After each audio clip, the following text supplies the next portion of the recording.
Kenapa Nabi Muhammad tidak bisa membaca dan menulis? Kok bisa Nabi tidak bisa membaca? Apa waktu itu Nabi Muhammad tidak berusaha belajar dan menulis? Kepada Muhammad SAW, Jibril mengatakan, "Iqra, bacalah." Nabi Muhammad SAW menjawab, "Ma'ana biqari." Aku benar-benar tidak bisa membaca. Jibril kembali mengulang perkataannya lagi. "Iqra, bacalah." Dan kembali Nabi Muhammad SAW menjawab, "Aku sungguh-sungguh tidak bisa membaca." Hingga ketiga kalinya pertanyaan itu dijawab dengan konsisten oleh Nabi Muhammad SAW.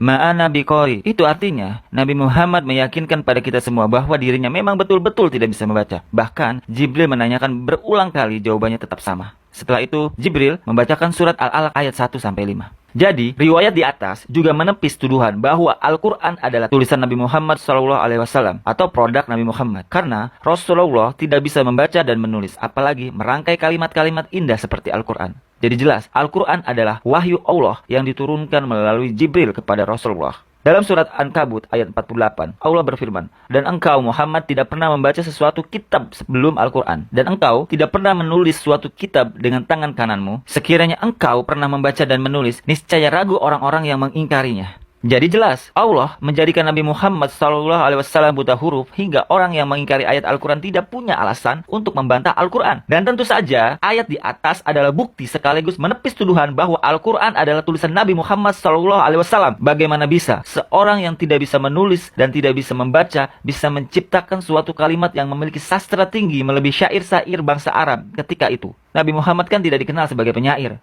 Bagaimana mungkin mau menulis syair yang indah, nulis saja nggak bisa? Kan begitu logikanya. Oke, kita lanjut. Walaupun Nabi Muhammad SAW buta huruf, tapi sangat berpendidikan. Buta huruf artinya tidak bisa membaca dan menulis. Tapi kecerdasan Nabi Muhammad SAW sangat luar biasa. Michael Hurt, Lemaitre, semua cendekiawan besar ini, dan mereka adalah sejarawan. Mereka semua memuji Nabi Muhammad SAW sebagai negarawan terbaik dalam sejarah manusia, pemimpin terbaik dalam sejarah manusia. Thomas Charlie dalam bukunya Heroes and Hero Worship menyebutkan bahwa Nabi Muhammad SAW memimpin terbaik dalam sejarah manusia.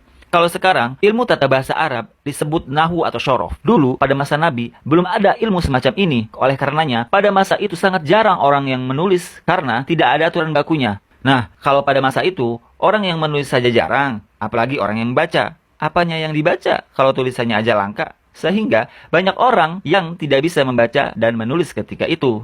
Jadi, pada masa itu, hanya orang-orang tertentu saja yang bisa membaca dan menulis. Walaupun mayoritas mereka disebut masyarakat yang ummi, yakni yang tidak dapat menulis, faktanya, Rasulullah dikelilingi para sahabat yang mahir menulis. Disebut dengan Khatibur Rasul atau Sekretaris Rasulullah SAW. Di antaranya, ada Zaid bin Sabit, yang bertugas menulis surat-surat kepada raja. Ali bin Abu Thalib yang bertugas menulis akad-akad perjanjian. Mughirah bin Subah yang menulis kebutuhan Nabi yang mendadak. Abdullah ibnu Arqam yang bertugas menulis utang piutang dan akad-akad lainnya. Dan Hanzalah yang digelar Al-Khatib karena berprofesi sebagai sekretaris umum pada masa itu. Selain bisa menulis, sahabat Nabi juga ada yang bisa menerjemahkan bahasa asing. Contohnya, Zaid bin Sabit, beliau kerap kali bertugas menjadi penerjemah ketika datangnya surat-surat yang berbahasa non-Arab kepada Rasul, seperti bahasa Ibrani dan bahasa Suryani. Dan sahabat wanita atau sahabiah yang dapat membaca dan menulis salah satunya adalah Asifah binti Abdullah. Sedangkan istri Nabi yang dapat membaca dan menulis adalah Hafsah dan Ummu Kulsum. Sedangkan Aisyah hanya bisa membaca saja, tidak bisa menulis.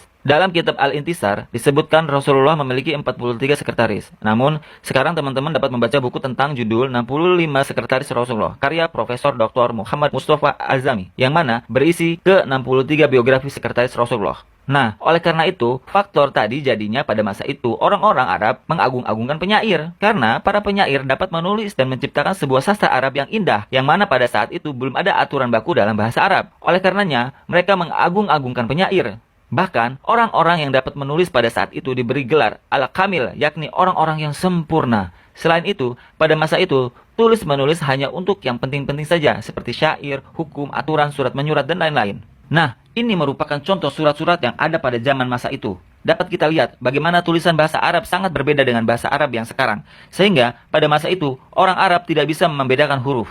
Nah, karena jarang orang yang menulis dan membaca, maka langka atau jarang pula alat tulis seperti pena dan kertas. Oleh karenanya, saat Al-Quran turun, para sahabat menulis ayat yang mereka dengar dari Rasulullah ke dalam media-media yang tersedia ketika itu. Seperti lempengan, tulang kulit, kayu, pelepah kurma, dan lain sebagainya. Jadi, salah jika ada yang mengatakan Al-Quran ditulis pada masa Utsman. Karena faktanya Al-Quran ditulis saat Rasulullah SAW masih hidup dengan cara mendetainya. Hingga kemudian pada masa Abu Bakar dikumpulkan hingga pada masa Utsman dibukukan secara resmi.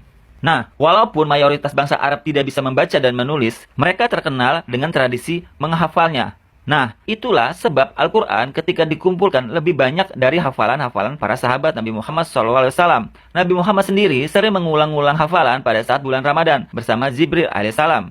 Itulah alasan secara historis Nabi Muhammad SAW kenapa tidak bisa membaca dan menulis. Semoga bisa dipahami dan menambah wawasan kita tentang Nabi. Sampai sini paham gak, Ro? Paham dong.